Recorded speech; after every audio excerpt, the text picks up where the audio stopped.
Gente, vamos lá? Apocalipse capítulo 11. Apocalipse capítulo 11. Com a graça de Deus, nos próximos 35 minutos, a gente vai acabar o capítulo 11. Gente, eu não vim semana passada, né? Mas estava no 11. Isso, hoje a gente... Mas é porque entrou no Daniel e a gente acabou atrapalhando o pastor Rodrigo fazendo muita pergunta do Daniel. Não, que o Daniel é mais complicado mesmo. Vamos lá. Apocalipse capítulo 11. Diz assim a palavra de Deus. A gente vai ler o 11 inteiro. Peraí. Mas já leu, só pra gente começar. Todo mundo na batalha aí? Show? Então vamos lá. Deram-me um caniço semelhante a uma vara de medir e me disseram: vai e meça o templo de Deus e o altar e conte os adoradores que lá estiverem. Exclua, porém, o pátio exterior, não o meça, pois ele foi dado aos gentios. Eles pisarão a cidade santa durante 42 meses. Darei poder às minhas 2 testemunhas, e elas profetizarão durante 1260 dias, vestidas de pano de saco. Estas são as 2 oliveiras e os 2 candelabros, que permanecem diante do Senhor da terra.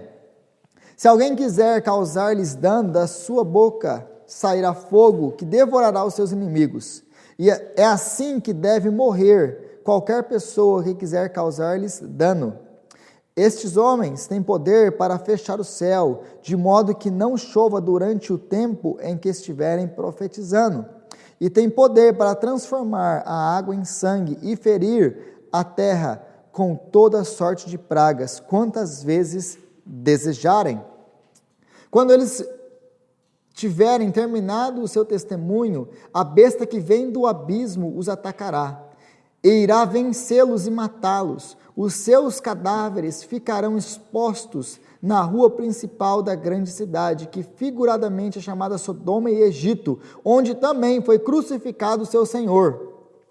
Durante 3 dias e meio, gente de todos os povos, tribos, línguas e nações contemplarão os seus cadáveres e não permitirão que sejam sepultados.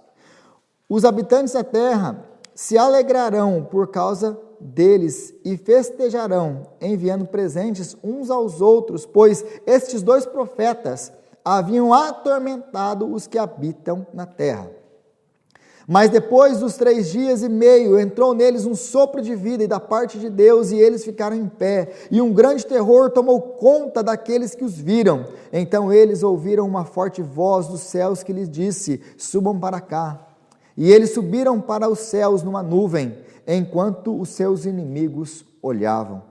Naquela mesma hora, houve um forte terremoto, e 1/10 da cidade ruiu. 7.000 pessoas foram mortas no terremoto.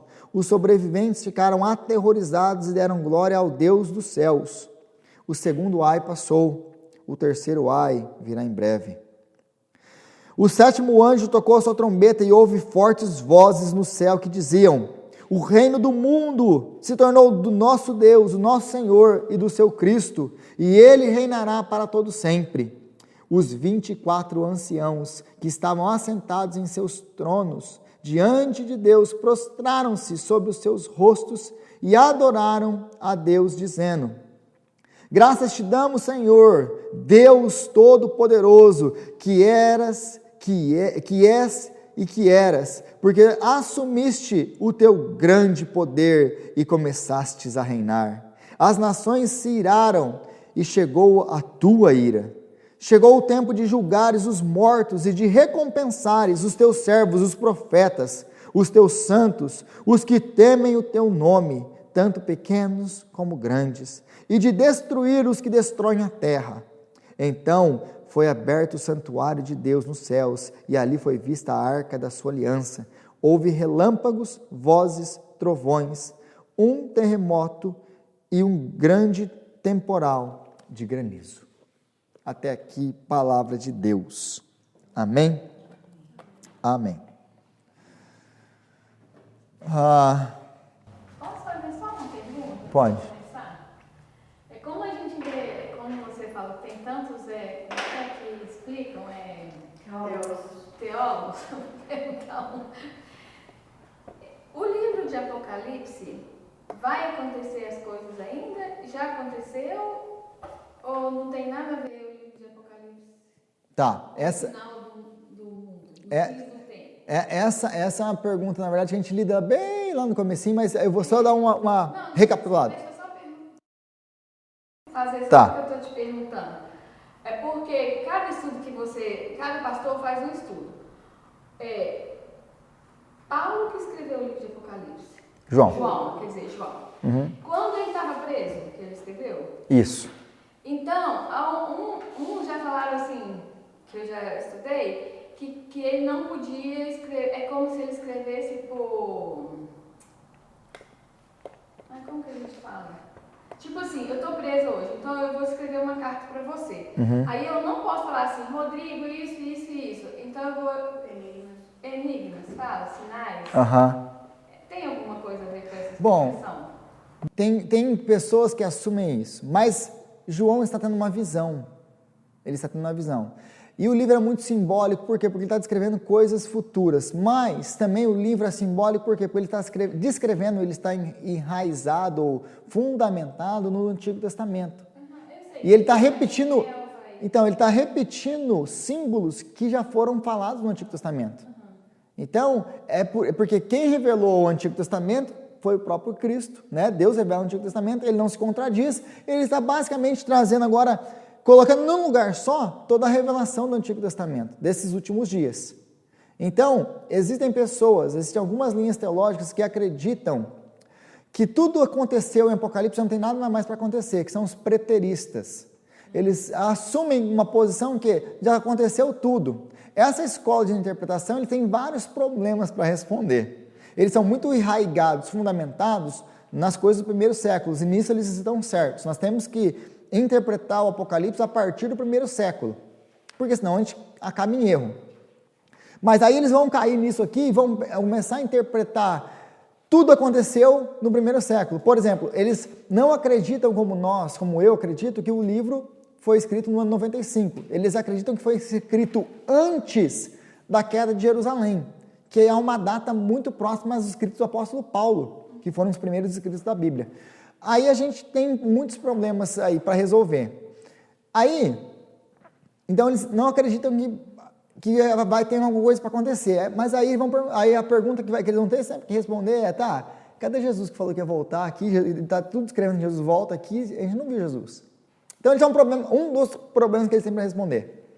Então tem essas pessoas que acreditam. Outras pessoas acreditam que isso aqui é um livro simbólico que só está ensinando verdades teológicas de uma maneira simbólica, que nada aqui é literal. Esse também, para mim, tem um monte de problema para se responder. Por exemplo, o que a gente vai ver aqui hoje. Em resumo, nós temos 3 linhas teológicas. Tem de interpretação bíblica do Apocalipse. Tem esse preterismo, tem o idealismo, tem o futurismo e tem ainda o historicismo. Mas o historicismo já quase caiu de linha, de moda já hoje. Quase ninguém assume mais essa posição. Então, o preterista, ele acredita que tudo já se cumpriu, não tem nada mais para se cumprir, ele tem um monte de problema para responder, por exemplo, como, cadê Jesus? Jesus já cumpriu tudo? Cadê Jesus? A força desse método está na onde? Eles fundamentam a sua interpretação a partir do primeiro século. Isso é bom. Nós também temos que fazer isso. A linha idealista acredita que João está ensinando verdades teológicas com símbolos, que nada disso aqui é literal. É tudo simbólico. É só uma maneira de ensinar morais e teologia através de símbolos. É um modelo idealista. Tem verdades nisso? Tem verdades nisso, porque tem símbolos e tem verdades teológicas que João quer trazer aqui através dos símbolos. Então, beleza. Mas se você interpretar todos eles assim, você já está em problema. Essa é uma linhagem mais amilenista da coisa. Aí nós temos os historicistas. Os historicistas é aqueles que acreditam que cada evento, que o Apocalipse é um evento um atrás do outro, que os selos, que as trombetas, que as taças estão descrevendo eventos em sequência que você pode encaixá-los na história, no decorrer da história. Então, esses são os historicistas. O problema deles, nenhum deles concorda com os outros. Cada um interpreta uma coisa e é um método muito falho de interpretação. Esse dentro da área da teologia hoje, quase ninguém aceita esse. Cai um descrédito. Os preteristas e os historicistas são os mais problemáticos. O idealismo já é mais tranquilo, porque ele verdades espirituais, que é verdade mesmo. O preterista, mais uma vez, é legal porque ele fundamenta no primeiro século. E tem os futuristas que acreditam que tudo é para o futuro, que nada é para aquele tempo, tudo é para o futuro, coisas que ainda não aconteceram. Então são essas 4 linhas de interpretação.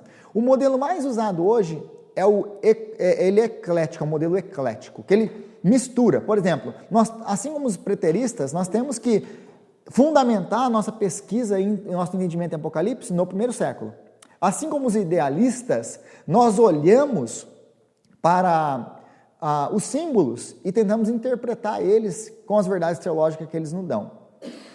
Mas com os futuristas, nós nos juntamos e entendemos que, e essa é a minha linha, eu adoto a linha preterista de interpretação, junto com o idealista, mais futurista. Por quê? Porque a partir do capítulo 4 em diante, e eu creio que esses eventos dos selos, das trombetas e das taças, estão descrevendo o período que antecede a volta de Jesus Cristo, que é o período da grande tribulação. Então, não aconteceu ainda. Então, é o período da grande tribulação que ainda vai acontecer, que a gente vai ver um pouquinho mais daqui a pouco sobre o que é a grande tribulação, o que é o tempo da grande tribulação, porque João não introduziu essas coisas aqui ainda. Ele falou de, olha, quem são esses no capítulo 7? Quem são esses que estão aí vestidos de branco? São os que vieram da grande tribulação, são os que morreram na grande tribulação. Capítulo 7, versículo 14. O anjo pergunta, quem são? João, não sei. Esses aí são os que vieram da grande tribulação. Ele menciona a grande tribulação, mas ele não fala mais nada. Por quê? Porque ele vai começar a descrever o que é a grande tribulação mais para frente. E é assim que ele faz. Ele introduz coisas muitas vezes e não explica o que é. Ele fala, cadê os selados? Os selados são esses. Aí depois ele vai descrever quem são os selados. Não, espera até que a gente sele na testa dos servos de Deus. Mas ele não selar o quê? Como assim selar? No capítulo 7 ele vai explicar o que são os selados de Deus. E aí depois lá para frente ele vai repetir os selados de novo e ele nem vai explicar mais, porque a gente já sabe o que são os selados de Deus. Então essas são as linhas. Então eu tenho que interpretar a partir do primeiro século, existe mensagem teológica através de símbolo, existe, mas tudo isso aqui está apontando para a volta de Jesus Cristo nos últimos dias. Aqui imediatamente antecede a volta de Jesus Cristo, porque todos os julgamentos, os selos, as taças, as trombetas, o final delas acaba com o quê? Com Jesus voltando e com Jesus reinando. Então, esse é para o último dia. É coisa que a gente ainda vai ver. Existe uma grande tribulação, existe um anticristo que ainda está para vir, existe coisas ainda para acontecer. A grande maioria, aliás, do livro. Então, essa é a posição que eu pessoalmente adoto. Dentro da igreja presbiteriana, nós não temos uma posição oficial. Geralmente, a gente cai em 2 campos. Os amilenistas e os pré-milenistas históricos, que são os futuristas e os idealistas. Mas dentro deles a gente adota elementos de várias escolas de interpretação, idealismo, preterista e futurista. Tá bom? Então, dependendo de quem ele vai explicar de uma maneira. Né? E aí, no meu ver, por exemplo, hoje quando eu estou preparando minhas aulas, eu fico lá vendo idealista, teólogo idealista, dando pirueta para explicar isso aqui de uma maneira espiritual. O cara tem que estar mortal para explicar isso aqui de uma maneira espiritual. Desse capítulo 11 que a gente acabou de ler. Porque isso aqui, se você tentar explicar isso aqui puramente espiritual, você está enrolado. E eu vi comentarista depois de comentarista, eu estava com uns 15 comentários hoje lendo, na minha frente. Aí eu lia comentarista atrás de comentarista, dos vários campos, né? Tanto futurista, idealista, preterista. Aí eu falo assim, aí os idealistas tentando dar mortal para tentar explicar isso aqui. E aí no final não convence ninguém. Por quê? Porque está errado. Na minha visão, está errado. É por isso que é tão difícil. Aí dão uma volta, e no final eles um só passa reto, nem tenta explicar nada, só fala, isso aqui, não tenta explicar nada, porque sabe que não tem como explicar isso. Né? Então, quando eu falo aqui, essa aqui é a minha visão escatológica do livro, é a minha maneira de interpretação, e é lógico que eu não estou sozinho no que eu acredito. Exatamente. E eu também tenho outros teólogos desde o primeiro século, desde os pais da igreja, que acreditam como eu acredito. Né? Então, não é uma coisa que eu acho, que eu decidi crer desse jeito. Então, a gente vê aí no versículo 1 que João é chamado para continuar com a sua ação profética, que ele foi chamado no capítulo 10, para ele medir, né, o templo. A gente viu semana passada sobre a questão de Ezequiel, como que essa figura vem de Ezequiel. Aliás, deixa eu abrir um parênteses aqui, mais uma pausa. Eu vejo teólogos falando toda hora nos comentários, eles falam assim, não, porque os leitores de João automaticamente entenderiam essa alusão a Zacarias, a Ezequiel, a Daniel. Os leitores de João não são judeus. A gente tem que começar com isso, lembrar isso a todo momento. Porque os leitores de João não conhecem, eles são, para onde João está escrevendo, são igrejas onde o apóstolo Paulo influenciou, onde o apóstolo Paulo fundou as igrejas. Essas igrejas são igrejas gentílicas, não são igrejas na Judéia. Eles não têm um profundo conhecimento do Antigo Testamento como os judeus têm. São romanos, cidadãos romanos que se converteram ao Evangelho. Eles estudaram, etc. Mas se a gente pensar assim, nós lemos a Bíblia várias e várias vezes, aí a gente vai ler o Apocalipse.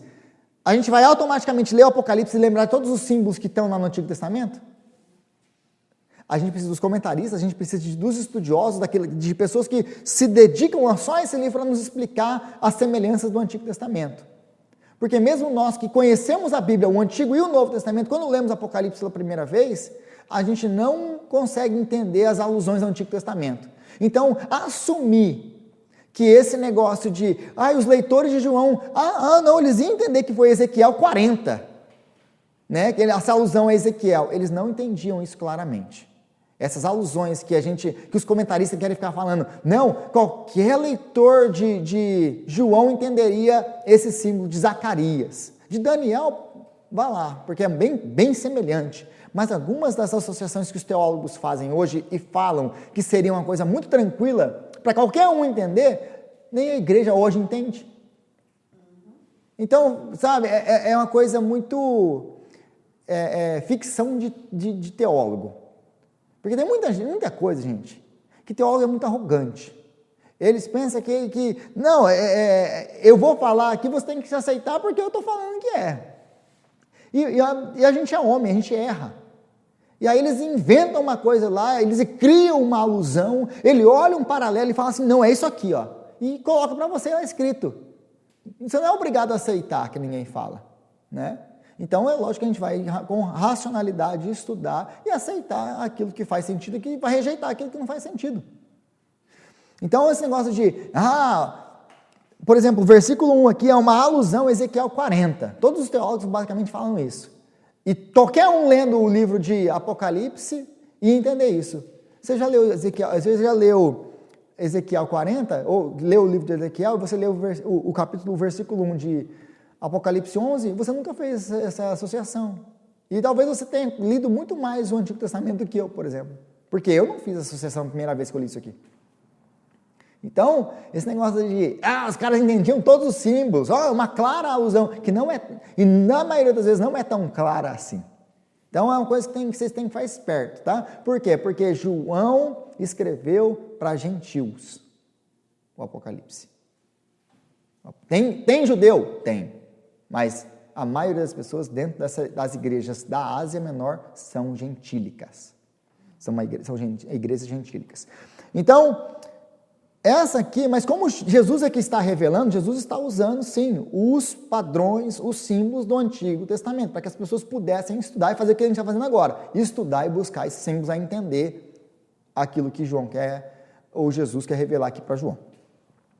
Então a gente viu que em Ezequiel e Zacarias, capítulo 2, nós temos então esse quase o mesmo relato do que? De um anjo que mede o templo, mas aí o templo de Israel estava destruído, não tinha templo, porque o templo de Salomão tinha sido destruído. Então, eles estão no exílio, e aí eles estão o que agora? Clamando por um novo templo, clamando pela restauração, e Deus vai dar um novo templo. Então, é o ato de medir aqui, é o ato de medir para reconstruir. Deus está falando, eu vou mandar o meu povo de volta, eu vou reconstruir o templo. Né? Mesmo que esse templo, mesmo que o segundo templo não tenha função nenhuma no sentido espiritual, porque Deus nunca volta para o templo. Nunca volta. Então o templo estava destruído no tempo de João, de Ezequiel, assim como o templo está destruído no tempo de João. É um paralelo isso. O templo de Ezequiel estava destruído, o templo de João também estava destruído. Então você vê os paralelos da história. Falei isso também semana passada. E aí ele fala que vai ser reconstruído o templo de Ezequiel, e assim como nós cremos que aqui Deus está falando, Jesus está revelando que vai ser reconstruído. Aí reconstrução do templo, aí nós falamos um pouquinho sobre as possíveis objeções a isso, para que você precisa de um templo, né? Aí eu coloquei algumas objeções, aí não existe propósito para um novo templo, porque nós somos o templo de Deus, sim.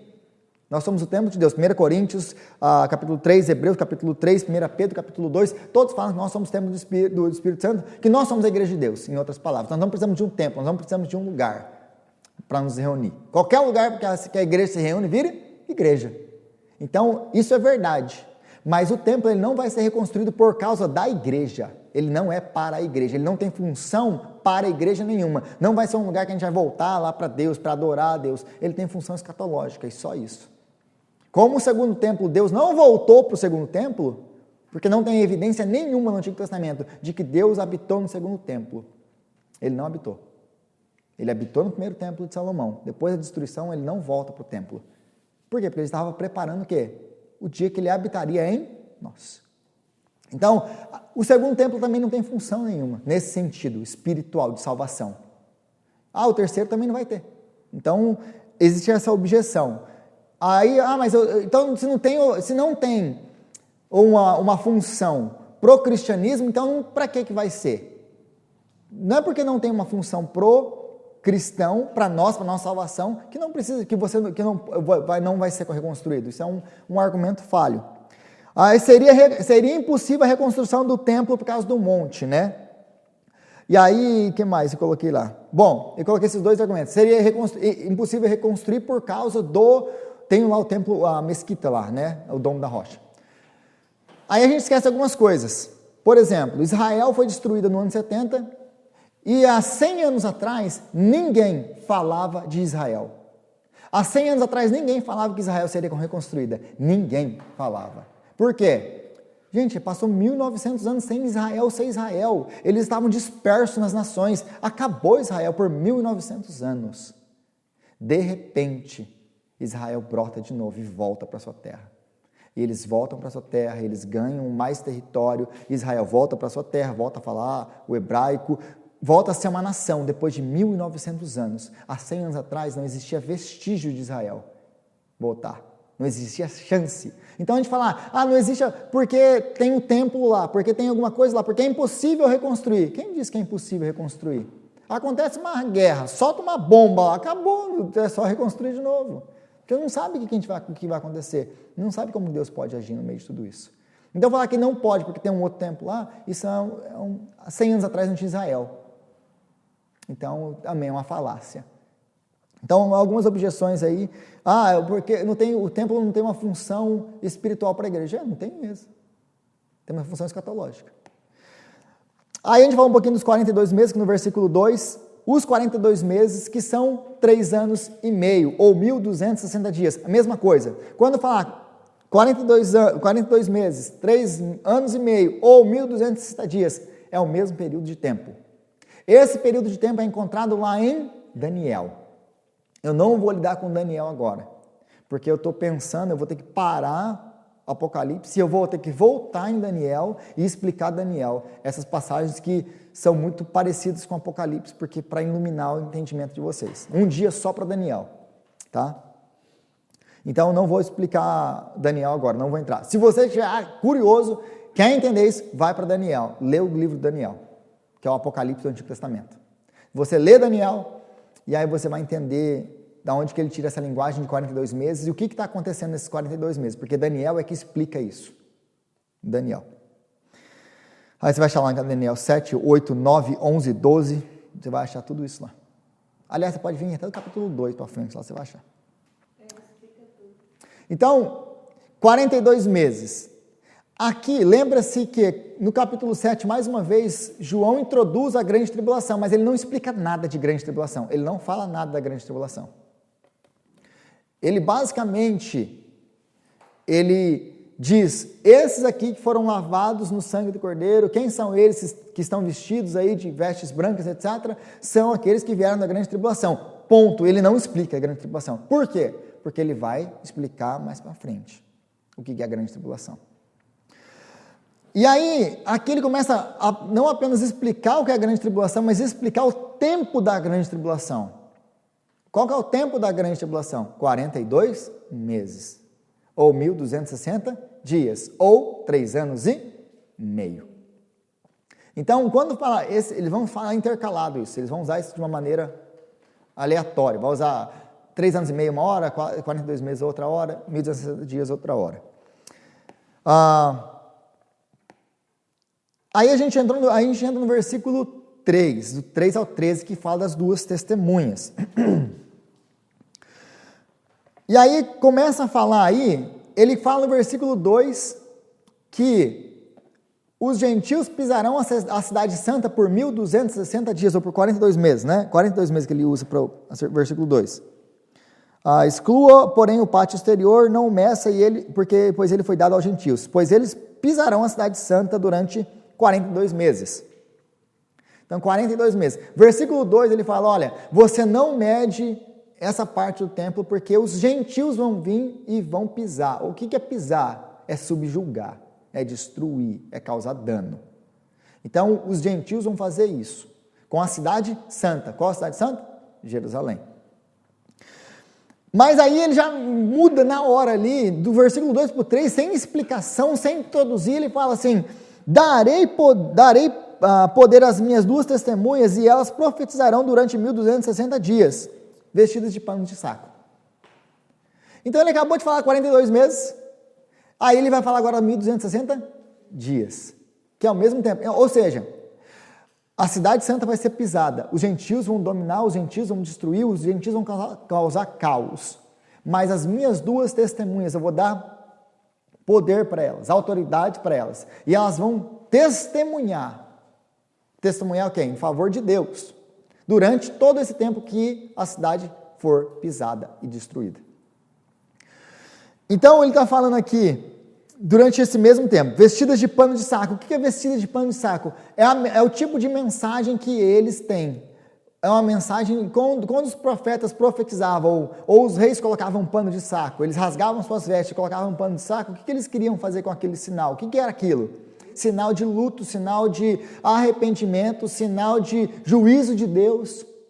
Então, é um símbolo, os panos de saco aqui, é o símbolo do juízo de Deus, é um chamado dos profetas ao arrependimento, voltem para Deus, porque já é chegado o juízo de Deus. É um chamado, a mensagem dele. Aqui está mostrando para gente como que vai ser a mensagem desses profetas. Que nada mais é do que a nossa mensagem hoje, tem que ser a nossa mensagem hoje. Arrependam-se, creiam no Evangelho, busquem a Deus, se convertam, que é o que todo pastor devia pregar todo domingo para a igreja, né? Arrependimento, salvação, transformação, é isso que a gente tem que fazer. Então, quer profetizar a palavra de Deus. Aí no versículo 4 vai falar que eles são as duas oliveiras e os dois candelabros. Aí não ajuda muito esse negócio de duas oliveiras e dois candelabros, mas da onde que vem isso aí? Quem são essas pessoas? Aí existem algumas interpretações, como eu falei, eu li um monte de gente, então, gente, em vez de ficar listando, se eu ficar listando um monte de interpretação aqui para vocês, eu vou só causar confusão em vocês. Aí eu estou tentando fazer o quê? Eu estou tentando enxugar essas informações, dar alguns exemplos para vocês verem, não, tem outras opções, não tem só essa que o Rodrigo está apresentando, tem outras coisas em outras opções. Mas, se eu ficar aqui enchendo vocês, ó, esse disse isso, esse disse aquilo, essa aqui posição faz isso, essa posição faz aquilo, por exemplo, já, ó, o idealismo acredita aqui, o preterismo acredita assim, o historicista assim, o futurista assim, vocês vão sair daqui sem, tipo assim, o que está acontecendo? Então, eu vou dar a linha que eu acredito ser a correta e a melhor interpretação desse texto. Aí eu vou te apresentar algumas outras posições diferentes, né? Sem entrar muito em detalhes, nenhuma das posições, nem no futurismo, porque senão embanana a cabeça, embanana. E aí você sai daqui tipo assim, nossa, o que foi aquilo hoje? Então, algumas interpretações. Algumas linhas apresentam quem são as duas testemunhas. São o Antigo e o Novo Testamento. Já acreditam que são o Antigo e o Novo Testamento. Outras acreditam que sejam a igreja, porque é a responsabilidade da igreja testemunhar a Cristo. Então eles acreditam, e aliás, muita gente acredita nessa segunda opção aqui, que é a igreja, né? Que os versículos 1 e 2 estão falando da igreja, e estão falando que Deus vai proteger a igreja, né? Durante esse tempo, e que ela vai testemunhar durante esse tempo, né? Essa é uma posição mais idealista da coisa, um negócio mais simbólico mesmo, e etc. Outros acreditam, esses aqui são os mais futuristas, esse aqui é uma linhagem bem mais complexa o negócio, mas que é Enoque e Moisés, porque Enoque não morreu, foi arrebatado, então está predito que o homem tem que morrer, né? Como ele não morreu, Enoque tem que voltar a experimentar a morte, e depois morrer e ir para o céu, né? É uma das explicações aí. Então, falam que literalmente Enoque e Moisés voltarão nesses últimos dias. Outros acreditam que Elias e Moisés voltarão. Então, essas duas linhas aqui acreditam que literalmente profetas do Antigo Testamento vão voltar. Por que eles vão voltar? Porque se você continuar e se voltar no texto aqui, eles estão falando o quê? Versículo 6. Estes homens têm poder para fechar o céu, de modo que não chova durante o tempo em que estiverem profetizando, e têm poder para transformar a água em sangue. Quem que profetizou, e quem que orou, e os céus fecharam, e não houve chuva? Elias. Então, por que eles acreditam que é Elias? E aí tem Moisés. Então eles não, tá vendo? Isso aqui está falando. Então esses caras aqui. Então existem essas linhas, tá bom? Só para vocês saberem isso. Tem essas. Por isso que tem passagem na Bíblia que quando eles perguntam que aparece a gente pergunta assim, quem tu és? És tu Moisés? É por isso que eles acham que Moisés vai voltar? Eles acreditam que vai voltar um profeta.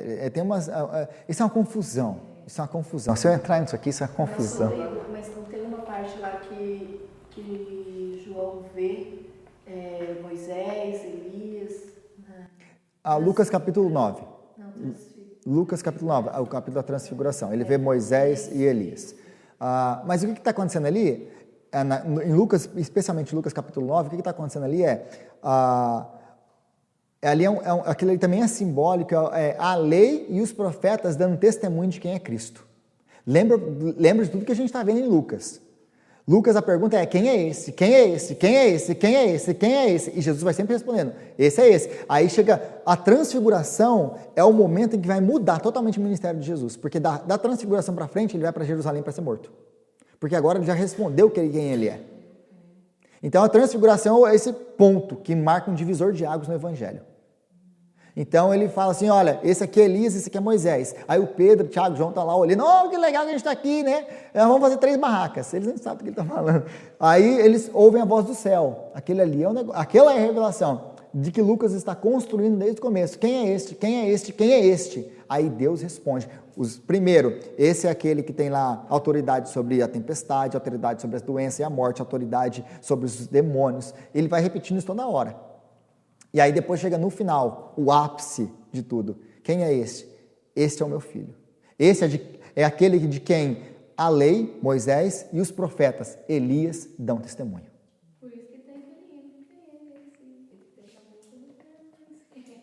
Então, aí a pergunta então que fica então é simbólico ou literal, Rodrigo?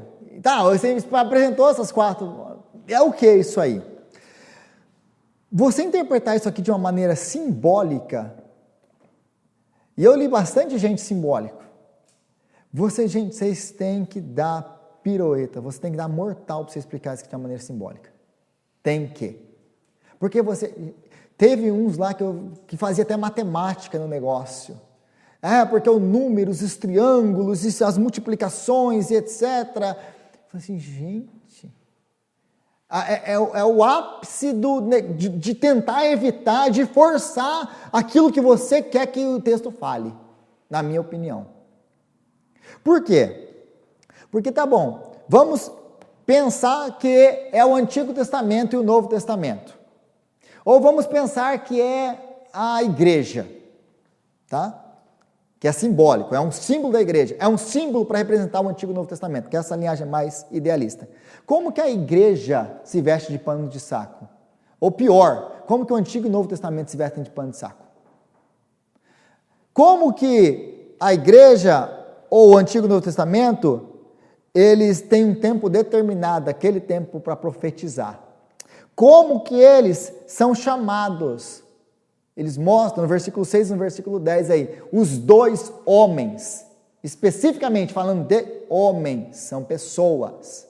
Estes 2 homens atormentaram, versículo 10, se você voltar ao versículo 10, os habitantes da terra se alegraram por causa deles e festejaram, enviando presente uns aos outros, pois estes 2 profetas haviam atormentado os que habitam pela terra.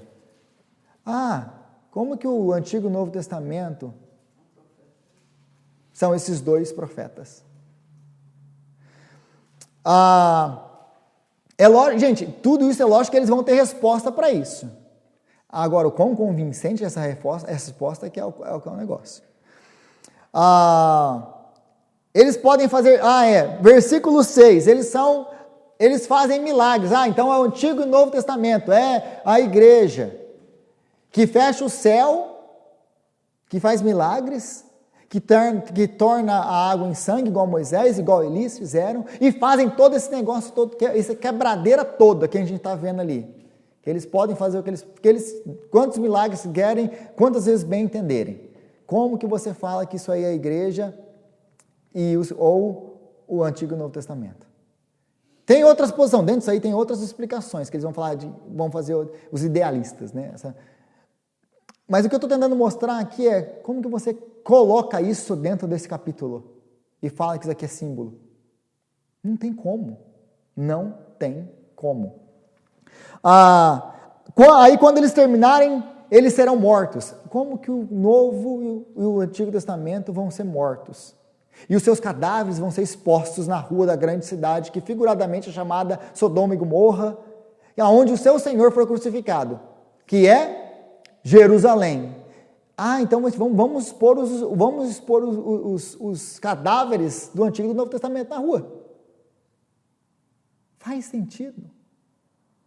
Mais uma vez, eles vão dar mortal para explicar isso aqui, como sendo simbólico.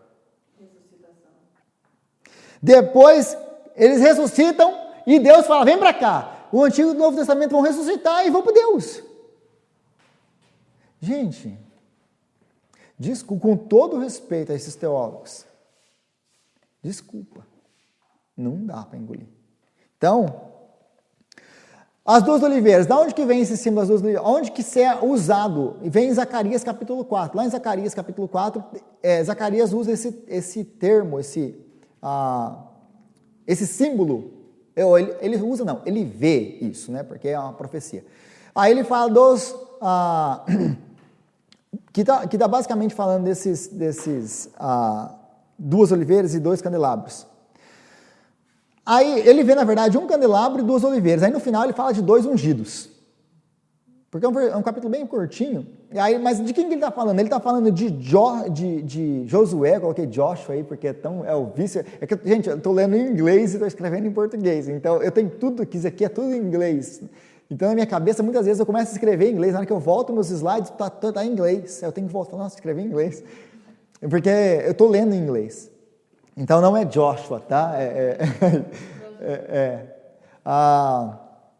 E aí ele é o profeta, ele é o sumo sacerdote daquele tempo, e depois a gente tem Zerubabel, que é o quê? O governador. Do que está acontecendo? Eles estão passando por um tempo de reconstrução de Jerusalém. Mais uma vez falando de reconstrução em Zacarias. Aí o meu argumento foi que existe uma reconstrução aqui anterior nos primeiros 2 versículos. Zacarias também está falando de reconstrução, Ezequiel também está falando de reconstrução. Então, é plausível haver uma reconstrução? Todo o contexto bíblico mostra isso. Então, eu não estou forçando o texto a falar o que eu quero. Eu só estou interpretando do jeito que ele é interpretado, do jeito que aconteceu. Então, eu não estou inventando aqui nada. Então, esse texto de Zacarias está falando como Josué e Zerubabel seriam usados para reconstruir o templo, a cidade, todas essas coisas assim. Retomar de novo as coisas da vida religiosa de Israel, basicamente. Aí tem Elias e Moisés. São Elias e Moisés, porque mais uma vez a gente volta lá, então, mas quem que eles são?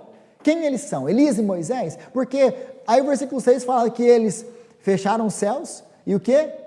Que eles transformaram água em vinho.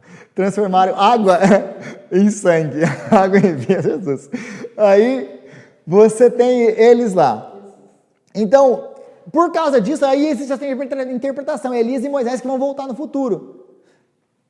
É isso. Aí a gente tem que lembrar de uma coisa. Lembra que em Lucas capítulo 1, 17... Aliás, Malaquias fala isso, que Malaquias fala assim, antes que viesse o dia do Senhor, viria o Elias, para introduzir quem? O Senhor. Aí Jesus fala que Elias veio, e vocês não reconheceram. Quem era Elias? João Batista. Então, Elias, João Batista é uma reencarnação de Elias? Deve ter algumas interpretações, se você puxar, deve ter. Se você puxar, deve arrumar as interpretações aí que fala, tá vendo? A Bíblia fala de reencarnação, usando esse texto aqui. Eu nunca vi isso, mas eu não duvido que haja. E se puxar, deve ter. Gente que fala que Jesus está falando de reencarnação aqui, quando ele fala de Elias e João Batista. Mas enfim, João Batista é um símbolo de Elias. Não é Elias, literalmente. Então, por um certo modo, que é literal, mas ele está falando de reencarnação? Não. Ele está falando, então do que ele está falando, Rodrigo? Então ele está falando o seguinte, de uma maneira bem simples, ele está falando que 2 profetas, no dia que precedem a volta de Cristo, nos dias da grande tribulação, nestes dias, aparecerão homens usados por Deus, 2 profetas poderosos, que os seus atos atestarão a sua autoridade. Não é isso que Jesus faz milagres? Para atestar a sua autoridade, atestar que o reino de Deus é chegado? Então eles farão grandes prodígios e milagres para atestar que a mensagem que eles estão pregando é uma mensagem que vem de Deus, não a autoridade não é deles. Então, são 2 profetas que serão levantados. Quem são esses? Ninguém sabe.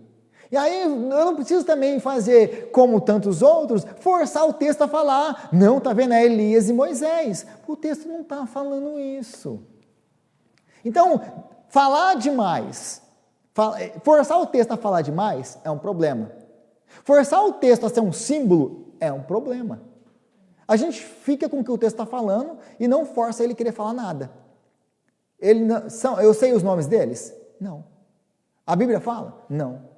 Fala que são profetas e que eles vão aparecer com poder. Aí tem algumas pessoas, eu li até hoje, foi interessante isso, porque eu li, nossa, que ridículo acreditar que os profetas sairão fogo da boca deles, né?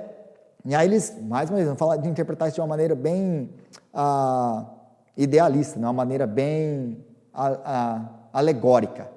Não é que caiu fogo mesmo para consumir os inimigos deles. Não? E quando o profeta estava cercado pelos exércitos e aí eles iam lá buscar ele, como que é essa passagem? Você lembra o texto, essa passagem bíblica, Fausto? De quando o profeta está no monte, aí o rei manda lá buscar ele, aí ele ora, se eu sou profeta do Senhor, então caia fogo sobre vocês e consuma vocês. Aí eles consomem o fogo vem, desce, todos os soldados morrem. Vem um segundo batalhão, ele fala, se eu sou profeta do Senhor, então consuma com vocês. Ele vai lá e o que acontece? Cai fogo do céu e consome os inimigos dele. Aí pela terceira vez vem um general, um líder que é mais sábio e fala assim, tem misericórdia de mim. Tem misericórdia de mim, não me mata não. E pede para ele, por favor, você pode descer? Que ele está no monte orando. É Elias ou Eliseu? Não fala hoje não, deixa pra gente procurar. Tá. Mas eu esqueci agora a referência.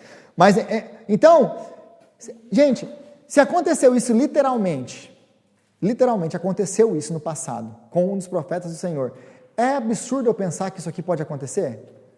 A menos que você interprete alegoricamente essa passagem também.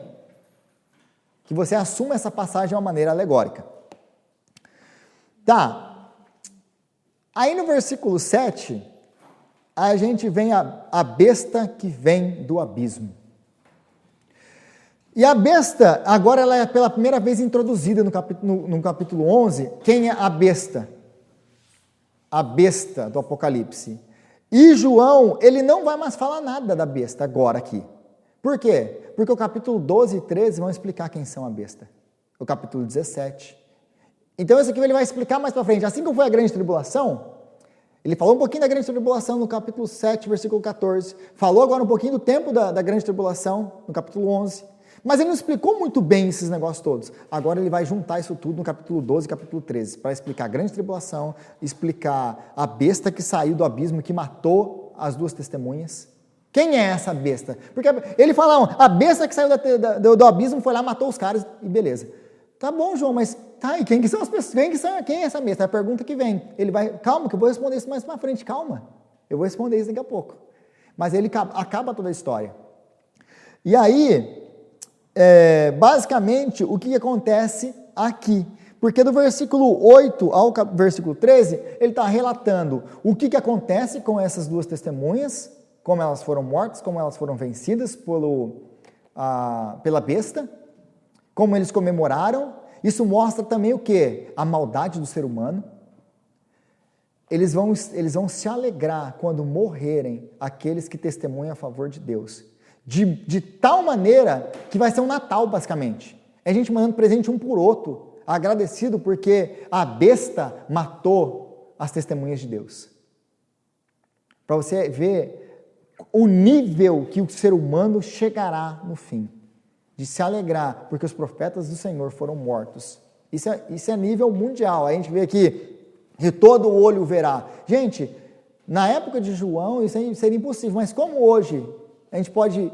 hoje é inadmissível que aconteça alguma coisa no Japão e a gente fica sabendo aqui hoje, agora, nesse mesmo momento. Verdade? Não. Porque como aconteceu no Japão, com quantos minutos está no seu celular? Na hora, porque está na live. Entendeu? Você pode assistir no mesmo momento. O mundo inteiro pode assistir o mesmo evento em qualquer lugar do mundo ao mesmo tempo. Em tempo real, como nós estamos dizendo, né? Você imagina hoje que já um cristão já é morto enforcado, igual, né, que não voltar para o Islã. Imagina nos finais do tempo. Exatamente. E é gravado e todo mundo pode ver. Todo mundo pode ver. Então, o versículo 8 a 13 vai falar o que está acontecendo agora com as duas testemunhas, mas aí chega no capítulo, continuando no capítulo 11, aí no versículo 15 para frente, acabou tudo aí, eles foram mortos, está acabando os 3 anos e meio de tribulação. O que aparece no versículo 15 para frente? Aí até o final, até o versículo 19. O que está acontecendo aí?